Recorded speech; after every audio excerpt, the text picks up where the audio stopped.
தமிழ் பேசும் அனைத்து நல்லவங்களுக்கும் வணக்கம். கூகுளுக்கு மிகப்பெரிய போட்டியாக இப்போ ஒரு புது போட்டியாளர் உள்ள வந்திருக்காங்க. அதன் பெயர் chatGPT அப்படின்றது போல சொல்றாங்க. அண்ட் இந்த ஏஐ சீக்கிரமாவே கூகுளை கில் பண்ண போகுதா? இந்த ஏஐல என்னதான் ஸ்பெஷலா இருக்கு? ஏன் கூகுள் கம்பெனியே இந்த ஏஐ பார்த்து இப்படி பயப்படுறாங்க? அண்ட் இதற்கான ஃபியூச்சர் அப்படின்றது வேற லெவல்ல இருக்க போறதா எல்லாருமே சொல்றாங்க. அது உண்மையும் கூட. அது என்ன ஏதுன்றத இந்த வீடியோல பார்க்கலாம்.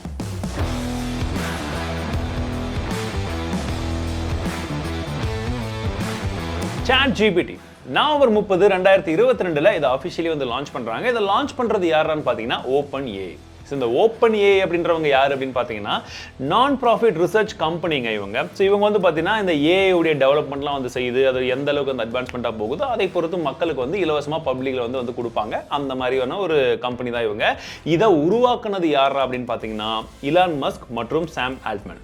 2015 தான் இவங்க ரெண்டு பேரும் சேர்ந்து இது உருவாக்குறாங்க. அதுக்கப்புறம் 2018 இலான் மஸ்க் வந்து வெளியில போயிட்டாரு. பட் ஸ்டில் ஒரு பெரிய பங்கு வந்து அவருக்கு இந்த கம்பெனியில் வந்து இருக்கு. காரணம் என்னன்னா டெஸ்லாலையும் ஏஐக்கு சம்பந்தப்பட்ட ஒரு சில விஷயங்களை ஒர்க் பண்றதுனால மேபி கொஞ்சம் கான்ஃபிளிக்ஸ் வந்துருமேன்றதுனால அவரு வெளியே போயிட்டாரு. சரி, இப்போ முக்கியமான விஷயத்துக்கு வருவோம். இந்த chatGPT அப்படின்னு சொல்லக்கூடிய இந்த ஒரு ஏஐ டூல அவங்க நவம்பர் 30 கொடுக்குறாங்க இல்லையா?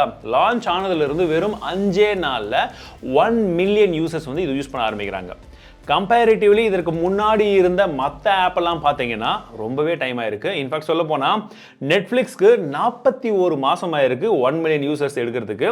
ஃபேஸ்புக்கு 10 மாதம் ஆயிருக்கு 1 மில்லியன் யூசர்ஸ் வந்து அடையிறதுக்கு. அண்ட் இன்ஸ்டாகிராமுக்கு 2.5 மாதம் ஆயிருக்கு.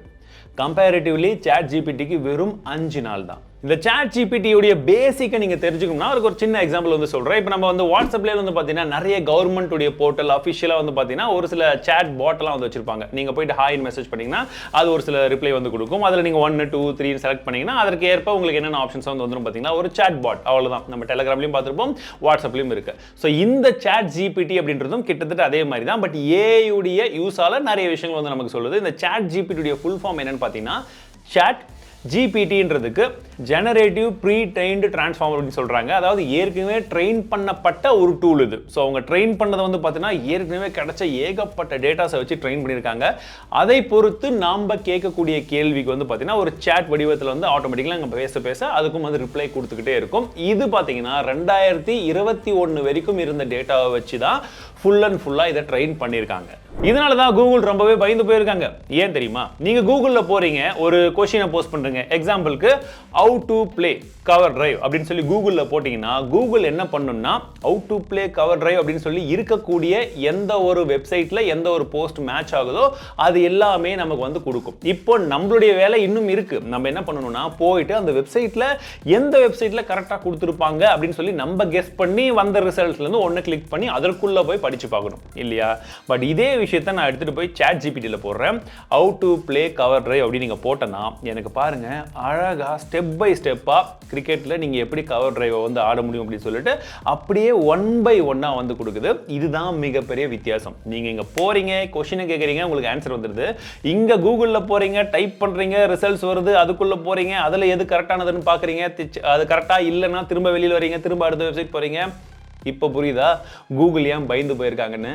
இந்த chatGPT யூஸ் பண்ணி வேற என்னென்ன விஷயங்கள்லாம் பண்ண முடியும் அப்படின்னா சிம்பிளா ஒரு எக்ஸாம்பிள் வந்து சொல்றேன். நீங்க இது கூகுள்லயும் போட்டு பாருங்க, chatGPTலயுமே எப்படி ஒர்க் ஆகுதுன்னு நான் இப்போ சொல்றேன். சரிங்களா?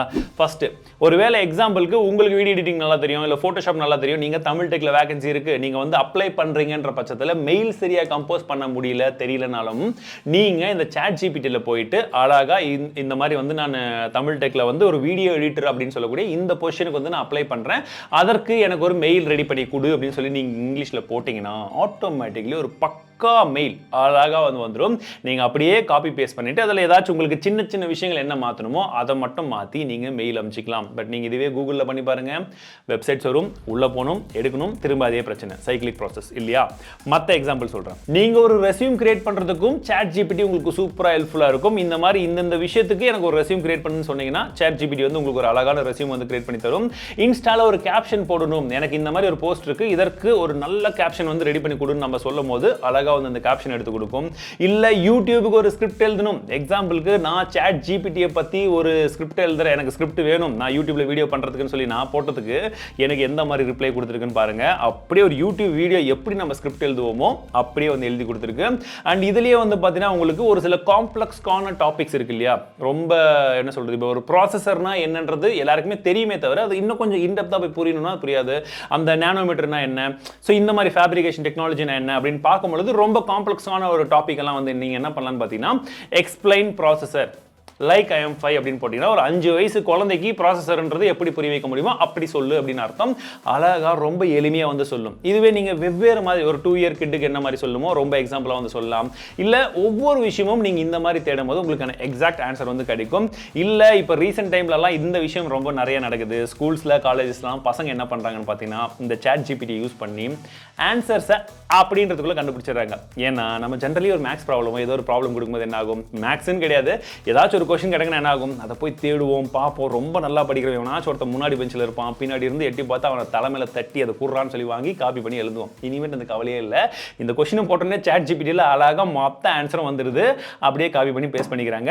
நிறைய பேர் எக்ஸாமில் கூட இதை யூஸ் பண்ண தான் வந்து சொல்கிறாங்க. நீங்கள் யூஸ் பண்ணாதீங்க, பட் இப்படியெல்லாம் நடக்குதுன்னு சொல்கிறேன். அண்ட் இதனால ஒரு மிகப்பெரிய நெகட்டிவ் சைடுமே இருக்குது. ஏன்னா பசங்க அதாவது வந்து ஸ்டூடெண்ட்ஸ் வந்து யோசிக்கிறத விட போட்ட உடனே ஆன்சர் வந்ததுன்னா ஏன் ஞாபகம் வச்சுக்கணும், எதற்காக வந்து அது என்னன்னு சொல்லி யோசிக்கணுன்ற மாதிரி இந்த எந்த விஷயமே பண்ணாம கிளிக் பண்ண ஆன்சர் டைப் பண்ண ஆன்சர்ன்ற பட்சத்தில் இங்கே விட்டுட்டாங்கன்னா அவங்களுடைய கான்சன்ட்ரேஷன் பவரும் சரி யோசிக்கிற திறனும் சரி இந்த இடத்துல கம்மியாகும்.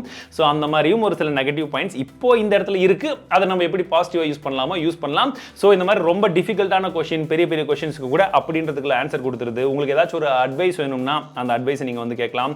இல்லை எனக்கு ஒரு மியூசிக் கம்போஸ் பண்ணுப்பா, நான் அடுத்ததா வந்து தளபதி 67 படத்துல ஒரு மியூசிக் வந்து பண்ணணும், இந்த மாதிரி வந்து கம்போஸ் பண்ணுன்னு சொன்னீங்கன்னா கீ நோட்ஸை விட அப்படியே வந்து உங்களுக்கு அழகாக வந்து மியூசிக் கம்போஸ் பண்ணி கொடுத்துருது. ஏதாச்சும் ஒரு பீஸ் ஆஃப் கோடு நீங்கள் வந்து எழுதணும், எக்ஸாம்பிளுக்கு ஒரு கால்குலேட்டர் கோடு C லாங்குவேஜில் எழுது கொடு அப்படின்னு சொல்லி பேசிக்காக நீங்கள் டைப் பண்ணிங்கன்னா ஒரு C லாங்குவேஜில் ஒரு கால்குலேட்டருக்கான கோடு எப்படி இருக்குமோ அந்த மாதிரி உங்களுக்கு அழகாக ஒரு கோடு வந்து கொடுத்துரும். இது எல்லாமே 100% கரெக்டாக இருக்கும் அப்படின்னு சொல்லி யாருமே சொல்ல கிடையாது. பட் மேக்ஸிமம் வேலையை அது ஈஸியாக வந்து செஞ்சிடுது. அதுக்கப்புறமா இருக்கக்கூடிய சின்ன சின்ன விஷயத்தை மட்டும் யார் அது வேணுமோ அவங்க வந்து கொஞ்சம் சரி பண்ணிக்கிட்டா பெஸ்ட் ரிசல்ட்ஸ் வந்து கிடைக்குது. ஆனா நான் இன்னொரு விஷயத்தையும் வந்து ட்ரை பண்ணேன். அது வேற லெவல்ல ஒர்க் ஆச்சு. Right a poem in English and Tamil அப்படின்னு சொல்லி கொடுத்தேன். இங்கிலீஷ்லயும் ஒரு போயம் வந்தது, அது புரிஞ்சதுன்னா பார்த்துக்கோங்க. பட் தமிழ்லயும் அழகா ஒரு கவிதை எழுத முடிஞ்சது. அப்படியே மெதுவாக டைப் பண்ணுது. பட் இன்னும் அந்த அளவுக்கு அது தமிழ் எழுதுறதுக்கு வந்து வரல. But with the combination of translators and other விஷயங்கள்லாம் வச்சு அது எழுத முடிஞ்சா இன்னுமே வேற லெவல்ல இருக்கும். ஸோ இதெல்லாம் பாசிபிலிட்டிஸ். இதுலயே நிறைய நெகட்டிவ் விஷயங்கள்ல ஒன்று சொல்லிட்டேன். பட் இன்னொன்று வந்து பார்த்தீங்கன்னா ஒரு சில இல்லீகலான விஷயங்களும் வந்து ஃபர்ஸ்ட் ஆன்சர்ஸ் கொடுத்துட்டு இருந்தது. அதெல்லாம் இப்போ வந்து ஸ்டாப் பண்ணிட்டாங்க. எக்ஸாம்பிளுக்கு ஒரு கன் எப்படி தயாரிக்கிறதுன்னு போட்டிங்கன்னா வராது, இட்ஸ் இல்லீகல்னு வந்துடும். இந்த மாதிரி நிறைய விதமான விஷயங்கள் வந்து ஸ்டாப் பண்ண ஆரம்பிச்சிருக்காங்க. அண்ட் குறிப்பான விஷயம் இதில் இருக்கிறதுலே மிகப்பெரிய ஷாக்கிங் ஃபேக்டர் என்னன்னு பார்த்தீங்கன்னா 2021க்கு முன்னாடி இருந்த ஒரு டேட்டாவை வச்சு மட்டும்தான் இதை ட்ரெயின் பண்ணியிருக்காங்க. அதான் ப்ரீ ட்ரெயின்ட் அப்படின்னு சொல்லி அந்த பேர்லேயே இருக்கு, ட்ரெயின் பண்ணியிருக்காங்க. ஸோ நீங்கள் போயிட்டு ராகேஷ் ஜுன்ஜுன்வாலா எப்போ இறந்தாருன்னு கேட்டிங்கன்னா அதுக்கு தெரியாது. ஏன்னா அது போன வருஷம் இருந்தார், அந்த டேட்டா அதுக்கிட்ட இருக்காது. ஸோ அவர் ஸ்டில் அலைவ் அப்படின்னு தான் வரும். இல்லை நீங்கள் போயிட்டு iPhone 14 Pro Max எப்படி இருக்குன்னு கேட்டிங்கன்னா அதுக்கு தெரியாது. ஏன்னா அது ரீசெண்டாக லான்ச் ஆச்சு. அந்த ஏஐக்கு வந்து அந்த நாலேஜே இல்லை, அந்த டேட்டாவே வந்து இல்லை, அதனால் அது சொல்லாது. சரிங்களா?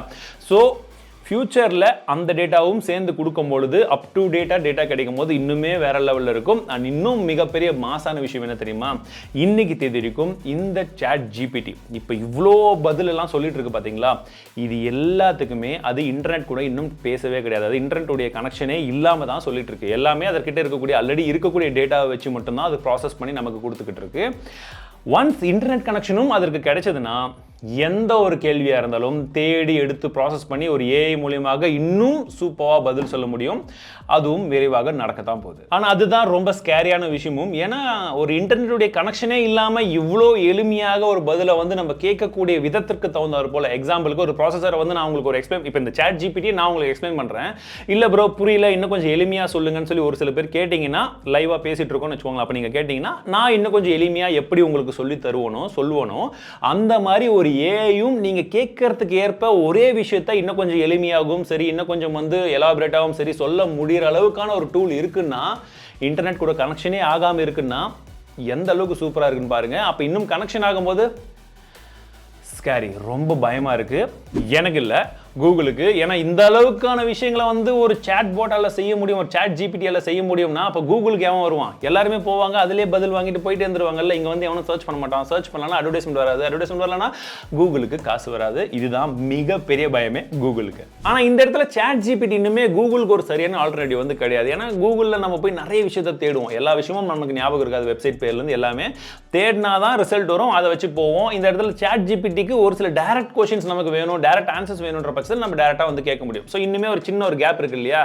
இல்ல இந்த கேப்பை நாங்க விடுவோமா அப்படின்னு சொல்லிட்டு என்ன பண்றாங்க, மைக்ரோசாஃப்ட் உள்ள டொங்னு அப்படின்னு குதிக்கிறாங்க. ஏன்னா கூகுளுக்கு ஒரு போட்டியா பிங் சர்ச் இன்ஜினை வச்சிட்டு இருந்தாலுமே இத்தனை நாள் வந்து பார்த்தீங்கன்னா ஒரு காம்படிஷனே இல்லாம மேக்ஸிமம் வந்து பார்த்தீங்கன்னா கூகுள் மட்டும் தான் மார்க்கெட் வந்து ஆக்குபை பண்ணியிருக்கு.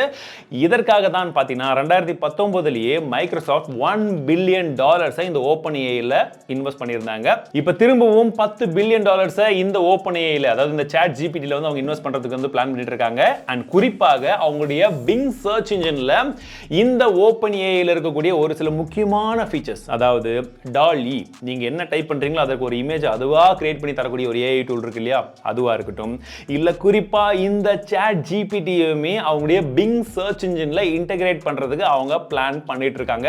அது சீக்கிரமாவே பாசிபிளும் ஆயிடும். அப்ப யோசிச்சு பாருங்க, கூகுளுக்கு இணையான ஒரு சர்ச் இன்ஜினும் இருக்கு, அட் தி சேம் டைம் உங்களுக்கு அதே இடத்துல நீங்க சாட் பாட்டை யூஸ் பண்ணி, இந்த சாட் ஜிபிடி யூஸ் பண்ணி உங்களுக்கு தேவையான எக்ஸாக்ட் ஆன்சரையும் பெர்ஃபெக்ட்டா வந்து கிடைக்க முடிஞ்சதுன்னா எப்படி இருக்கும்? கடந்த 2 டெக்கேடா கூகுள் மட்டும் தான் இந்த சர்ச் இன்ஜின் மார்க்கெட்டை வந்து மிகப்பெரிய அளவுல வந்து ஆட்சி பண்ணிட்டு இருந்தாங்கன்னு சொல்லும். இப்போ பிங் மூலமாக ஒரு நல்ல ஒரு காம்படிஷன் வர்றதுக்கான வாய்ப்புகள் இருக்கு. ரொம்ப நல்ல விஷயம், வரவேற்கத்தக்க ஒரு விஷயம். அண்ட் கூகுளும் இந்த இடத்துல வந்து சும்மா இருக்க மாட்டாங்க. அவங்க கிட்ட ஏற்கனவே ஏகப்பட்ட ஏஐ டூல்ஸ் எல்லாம் வந்து டெவலப்மெண்ட்ல இருக்கு, நிறைய R&D வந்து பண்ணிட்டு இருக்காங்க. சீக்கிரமாவே போட்டிக்கு அவங்களும் அவங்களுடைய ஏஐ வந்து கொண்டு வரதா வந்து போறாங்க. எப்படி கொண்டு வந்தாலுமே சரி, இது நமக்கு ஹியூமன்ஸ்க்கு வந்து ஒரு மிகப்பெரிய வந்து அபாயகரமாக இல்லாம அந்த கண்ட்ரோல்லாம் வந்து பண்ணி வச்சுட்டு அவங்க கரெக்டா ஒரு இல்லீகலான விஷயங்கள்லாம் வந்து வராத மாதிரி வச்சு லீகலா நல்ல விஷயத்துக்கு நிறைய இடத்துல பயன்படுத்தக்கூடிய வகையில் 2 சர்ச் இன்ஜினும் வந்து செயல்படக்கூடிய வகையில் இருக்கும் பொழுது நமக்கு எல்லாருக்குமே ரொம்ப கொண்டாட்டம் தான். ஏன்னா அந்த அளவுக்கான ஒரு ஆப்ஷன் கிடைச்சதுன்னா நம்ம நிறைய விஷயத்த ரொம்ப எளிமையா வந்து பண்ண முடியும். எல்லாம் சரிதான் ப்ரோ, பட் சாட் ஜிபிடியை எப்படி யூஸ் பண்றது அதை சொல்லவே இல்லை. நான் ரொம்பவே சிம்பிள் தாங்க. இந்த லிங்க்குக்கு போங்க, அக்கௌண்ட் கிரியேட் பண்ணிக்கோங்க, அவ்வளவுதான். அழகா கீழே வந்து பார்த்தீங்கன்னா ஒரு சாட் பாக்ஸ் மாதிரி வரும், நீங்க போய் क्वेश्चन கேட்கலாம், ஆன்சர் வந்துகிட்டே இருக்கும். சூப்பரா தங்கிலீஷ்ல போடாதீங்க, இங்கிலீஷ்ல டைப் பண்ணீங்கன்னா ஆன்சர் வந்துரும். ரொம்ப இன்ட்ரெஸ்டிங்கான ஒரு கேள்வியை வந்து நான் சாட் ஜிபிடி கிட்ட கேட்டேன். நீங்களே வந்து பாக்குறீங்க என்ன சொல்றாங்க பாத்தீங்களா? சாட் ஜிபிடி என்ன சொல்லுது? சப்ஸ்கிரைப் பண்ணாதவங்க சப்ஸ்கிரைப் பண்ணுங்க, ஃபாலோ பண்ணாதவங்க ஃபாலோவும் பண்ணிக்கோங்க, லைக் பண்ணுங்கன்னு சொல்றாங்க. ஏஐ சொல்லியும் கேட்கலனா எப்படி? அதாவது அந்த ஏஐ சொல்றேன். நீங்க இந்த சாட் ஜிபிடியை ட்ரை பண்ணி பார்த்துட்டு உங்களுக்கு எந்த क्वेश्चन ரொம்ப இன்ட்ரெஸ்டிங்கா இருக்கு ப்ரோ, இந்த क्वेश्चनக்கு இந்த மாதிரி ஒரு ஆன்சர் தந்துச்சு அப்படின்னு சொல்லிட்டு உங்களுக்கு எது தோணுதோ அதை எடுத்து அப்படியே கமெண்ட் செக்ஷன்ல பேஸ்ட் பண்ணுங்க. நிறைய பேர் இந்த வீடியோ பார்க்கக்கூடியவங்க இந்த மாதிரி புதுசா எந்த விதமான கேள்விகளுக்கு ஏஐ எப்படி பதில் சொல்லுதுன்னு அவங்களும் வந்து தெரிஞ்சுக்கிட்டோம். நான் போட்ட ஒரு சில क्वेश्चंसும் வந்து கீழே போடுறேன், நீங்களும் வந்து செக் பண்ணிக்கலாம். ஏன்னா இந்த சாட் ஜிபிடியை வச்சு பணம் கூட சம்பாதிக்க முடியும், அதுவும் நான் சொல்றேன். பட் ஃபர்ஸ்ட் நீங்க ட்ரை பண்ணுங்க, எப்படி இருக்குன்றத கமெண்ட் செக்ஷன்ல சொல்லுங்க. பை.